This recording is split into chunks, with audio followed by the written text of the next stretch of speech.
Lily's weekly dinners at her in-laws' house started out as a simple, routine part of her marriage. Every Tuesday evening, she and Eric would drive to his parents' home to share a meal. At first, she didn't think much of it. After all, it was a way for her to bond with Eric's family, to show that she was committed to this life they were building together. But soon, a troubling pattern began to emerge. The first time Lily felt unwell after one of those dinners, she chalked it up to a stomach bug. Everyone gets sick once in a while, right? It's part of life. But when the same symptoms arose the following week, and the week after that, she started to wonder if it wasn't just a coincidence. She didn't want to overthink it, but the nagging feeling that something was wrong wouldn't go away. Every time she ate a meal prepared by her mother-in-law, Margaret, she would feel a sharp, almost unbearable pain in her stomach, followed by nausea, dizziness, and fatigue. What was even more unsettling was that no one else seemed to be affected. Eric, his father Tom, and even Margaret herself. All of them appeared perfectly fine after the meals. They carried on, laughing, talking, enjoying their evening, while Lily sat there, struggling to keep her composure. She tried to hide her discomfort, not wanting to draw attention to herself. But deep down, she couldn't ignore the feeling that something was terribly wrong. For many of us, experiencing unexplained illness can be frustrating and terrifying. It's easy to feel helpless when doctors can't find a clear diagnosis or when the cause of our symptoms seems elusive. But Lily's story teaches us an important lesson. Sometimes, we are the ones who have to be the detective in our own lives. We have to trust our instincts and dig deeper when something feels off. This is the first step in taking control of our health and well-being. Lily's growing discomfort was not just physical, it was emotional as well. She started to dread these weekly dinners. What had once been a simple family tradition now felt like an insurmountable obstacle. It's incredible how small, seemingly insignificant things can begin to wear on us over time. The stress of the dinner started to affect her work and her personal life. And the worst part, her husband Eric, the person she loved and trusted, seemed to dismiss her concerns. He wasn't just unsympathetic. He was downright annoyed. The very person who was supposed to have her back was now questioning her, even accusing her of faking the illness. In any relationship, family dynamics can be complex, and navigating those dynamics can be even more challenging when there are unspoken tensions. For Lily, her relationship with her mother-in-law, Margaret, was never smooth sailing. There were no blatant arguments or overtly cruel moments, but there was an underlying coldness, a subtle distance that kept them from truly connecting. Margaret was a woman who loved attention, particularly from her son Eric. Every time Lily walked into the room, Margaret would greet Eric with a radiant smile, her eyes lighting up as if he were the only person who mattered. Lily, on the other hand, was lucky to receive a polite nod or a stiff handshake. It wasn't that Margaret was overtly rude to her. It was just that Margaret never seemed to care much about her. She wasn't interested in hearing about Lily's day or learning what was important to her. Instead, she would talk endlessly about herself, her own experiences, and her own life. If she asked Lily a question, it was often about something trivial, like how Lily had been feeling that week, but there was never any real curiosity or connection. At first, Lily tried to brush it off. She understood that Margaret might be an older, set-in-her-ways type of person. Maybe she was just a little uncomfortable with change. But as the weeks turned into months, Lily couldn't ignore the growing resentment that began to build up inside her. She felt invisible, like she was constantly competing for Eric's attention with a woman who, in her eyes, had already secured his heart. The emotional toll this took on Lily was substantial. It's hard to feel like you belong in a family when you're constantly overlooked and undervalued. And what made it worse was that Lily wanted to have a good relationship with Margaret. She knew how important family was to Eric, and she wanted to make the effort.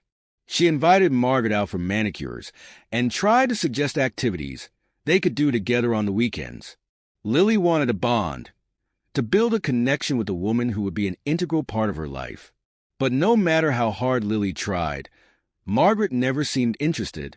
She was always too busy, too self-absorbed, or too uninterested in making an effort. This one-sided effort from Lily left her feeling more isolated than ever. The emotional strain of constantly trying to win over someone who wasn't willing to meet her halfway started to eat away at Lily's confidence. It's one thing to face rejection from strangers, but when it comes from family, people you're supposed to trust and rely on, it can be crushing. This dynamic is something many of us can relate to. Navigating relationships with family members, especially in-laws, can be a delicate balancing act. We want to maintain peace and harmony, but we also want to be respected and valued. The lesson here is clear. We cannot force relationships to work. Sometimes, no matter how much we try, some connections just aren't meant to be. And that's okay. If there's one thing that can strain a relationship more than anything else, it's feeling unsupported by the person who is supposed to be your partner. For Lily, this was the most painful part of her experience. Eric, her husband, the one person who should have been her ally in this ordeal, was dismissing her feelings and accusing her of faking her illness. At first, Eric had been understanding. He listened to her when she complained about the stomach aches, offering reassurance and sympathy. But as time passed and Lily's symptoms persisted, Eric's patience began to wear thin. He started to believe that Lily was just being overly sensitive or dramatic. After all, he never got sick, and neither did his father, Tom. His mother, Margaret, was perfectly healthy, so how could her food possibly be the issue? But instead of being curious and asking questions, Eric became defensive. When Lily suggested that something in the food might be causing her illness, Eric's reaction was one of irritation. He began to accuse her of faking it, saying she was using her sickness as an excuse to avoid spending time with his family. For Lily, this was a slap in the face. It wasn't just the physical discomfort that hurt. It was the emotional betrayal. The person who was supposed to care for her, to believe her, was now questioning her integrity. This is a common issue in relationships, where one partner becomes dismissive of the other's concerns. Sometimes it's because of stress, lack of understanding, or simply not wanting to confront an uncomfortable truth. But when one partner dismisses the other's feelings, it creates a rift in the relationship. It erodes trust and fosters resentment. Lily's story shows us that we have to be vigilant in our relationships. If we don't feel heard, it's important to speak up and demand respect. No one should feel like their health, emotions, or concerns are invalid. Lily's decision to try and build a better relationship with Margaret wasn't out of obligation. It was out of genuine desire to create harmony in her marriage. She understood how important family was to Eric, and she wanted to be a part of that. She didn't want to be the outsider in the family, always on the periphery of their conversations and activities. She wanted to fit in, to be accepted, and to forge a meaningful bond with the woman who was supposed to be her mother-in-law. So, Lily tried. She put in the effort. She invited Margaret to go shopping with her on weekends. She suggested they spend time together, doing things that might help them connect on a deeper level. But Margaret's response was always the same, indifferent at best, dismissive at worst. Each rejection stung a little more than the last. It was as if Margaret didn't even see her, didn't even try to understand her intentions. It was as if Lily's presence didn't matter. This repeated rejection chipped away at Lily's confidence and self-worth. The emotional weight of constantly putting yourself out there, only to be ignored, is a burden no one should have to bear. But Lily's story is a powerful reminder. You can't control how others treat you, but you can control how you respond. Sometimes, no matter how hard we try, people won't meet us halfway. And that's when we have to ask ourselves, do I keep pushing, or do I move on and focus my energy on relationships that are mutual and supportive? By the time Lily decided to take matters into her own hands, she was fed up. Her stomach aches were no longer just a nuisance. They were affecting every part of her life. Her work, her personal well-being, and her relationship with Eric. She knew that if she didn't get to the bottom of this, her marriage might not survive. Lily's decision to break into her in-laws' house while The decision to break into her in-laws' home wasn't one that Lily took lightly. It felt like a last resort, an act of desperation in the face of constant illness that no one seemed to acknowledge. Yet, as she stood outside the house, the weight of what she was about to do settled heavily on her shoulders. She'd always been a good person, someone who believed in honesty and integrity. Breaking into someone's home, even her in-laws, went against everything she stood for. But the illness, the physical and emotional pain, had pushed her to the edge. Lily knew deep down that if she didn't act now, if she didn't uncover the truth, she would be forever trapped in a cycle of uncertainty and despair. When Lily entered the house, she was careful. The last thing she wanted was to be caught. She knew that Margaret and Tom would be at the farmer's market for a couple of hours, so she had a window of opportunity to search the kitchen for anything that might explain her illness. But as she went through the drawers, cabinets, and fridge, she found nothing unusual. Everything seemed normal, almost too normal. The spices, the utensils, the food, everything was in its place, as if nothing were amiss. In that moment, Lily felt a surge of doubt. Had she been wrong? Had it all just been a strange coincidence? But then, as she was about to give up, her eyes caught something unusual. A small handle hanging from the ceiling, leading to a pull-out staircase. Something about it felt out of place. No one had ever mentioned an attic before, and it certainly wasn't a part of the house Lily had ever seen. Her heart raced as she approached the staircase. She had no idea what was up there, but her gut told her that it was important. It was the kind of feeling you get when you're about to uncover something monumental. But there was no time to waste. The sound of a car pulling into the driveway startled her. Panic set in. She didn't have much time. Without thinking, she pulled the staircase down, climbed up quickly, and closed the hatch just as she heard the door open downstairs. What happened next was pure instinct. She knew she had to stay quiet, stay still. The attic was pitch black, and the silence was deafening. Lily could hear her heart beating in her chest as she crouched in the darkness, trying to steady her breathing. It was one of those moments in life when everything else fades away, and all that matters is survival. In that moment, Lily realized how far she had come, how much she was willing to sacrifice to uncover the truth. As she carefully adjusted her position and turned on her phone's flashlight, she saw something that sent chills down her spine. The attic was empty, save for a single desk, a chair, and a lone light bulb hanging from the ceiling. It was eerily quiet, and the emptiness of the space seemed to mirror Lily's feelings of isolation and abandonment. The desk, however, was where Lily's fate would change. There, in the center of the desk, was a notebook. It looked innocent enough at first glance, but Lily knew that nothing in this house had been innocent for a long time.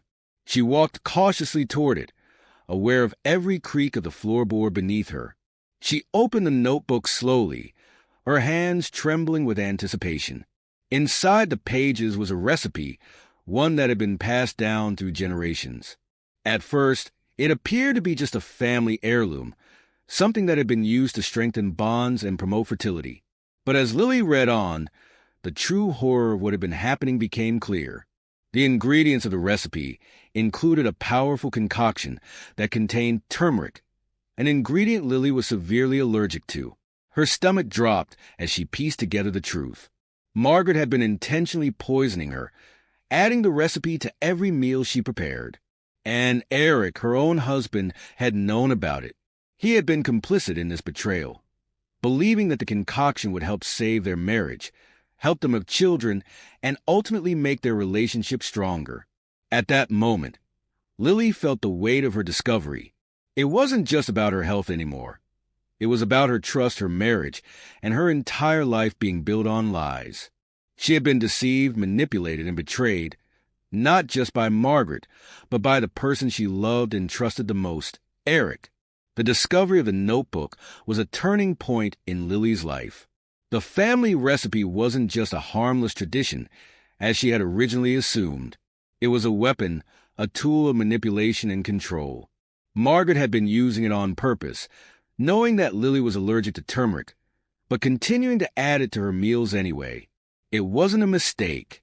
It was a deliberate, calculated act of cruelty. Lily could hardly wrap her mind around the fact that her own husband, the man she had promised to spend her life with, had been in on it all along. She could almost hear the words echo in her mind. For the good of the marriage. That's what Eric must have told himself when he agreed to his mother's plan. But it wasn't for the good of the marriage. It was for the good of his own desires, his own need for control. In any relationship, trust is everything. Without trust, there is no foundation to build a life together. Lily had trusted Eric to protect her, to stand by her side, to always have her back. But in this moment, she realized that trust had been shattered beyond repair. How could she ever look at Eric the same way again? How could she ever feel safe with him knowing that he had kept such a significant secret, one that had affected her health and well-being? The betrayal cut deep. It wasn't just the physical pain of the illness. It was the emotional devastation of realizing that the person she loved had knowingly conspired against her. The very foundation of her life with Eric had been built on deceit. And now, it was all crashing down around her. The notebook was a symbol of that betrayal. It wasn't just a book filled with a recipe. It was a record of a plan to control Lily's body, her life, and her choices. And the more Lily read, the more disgusted she became. Every page turned was another layer of manipulation exposed. But even worse was the fact that Eric had been a part of it. He hadn't just allowed his mother to do this to her. He had actively participated in it. The discovery of the notebook was both a curse and a blessing. It confirmed everything Lily had suspected, but it also gave her the clarity she needed to make a decision. This wasn't just about her health anymore. It was about reclaiming her life, her autonomy, and her dignity. Lily's shock turned to fury as she sat in the attic, clutching the notebook tightly in her hands. Her mind raced, trying to make sense of everything that had happened. It wasn't just Margaret who had betrayed her.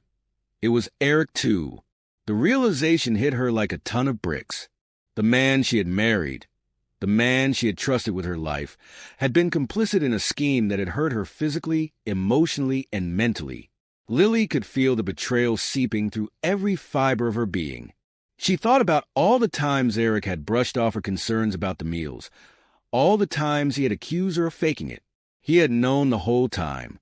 He had known what was happening to her. And yet he had chosen to side with his mother. He had chosen to believe that controlling her, changing her body, and pushing her into a life she didn't want was more important than listening to her and respecting her boundaries.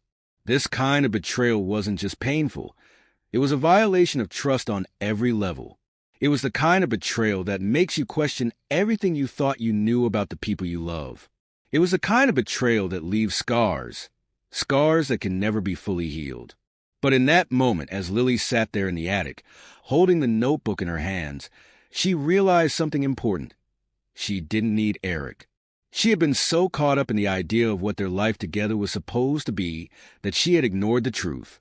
The truth was that her happiness, her health, and her future didn't have to depend on someone who had betrayed her in the worst possible way.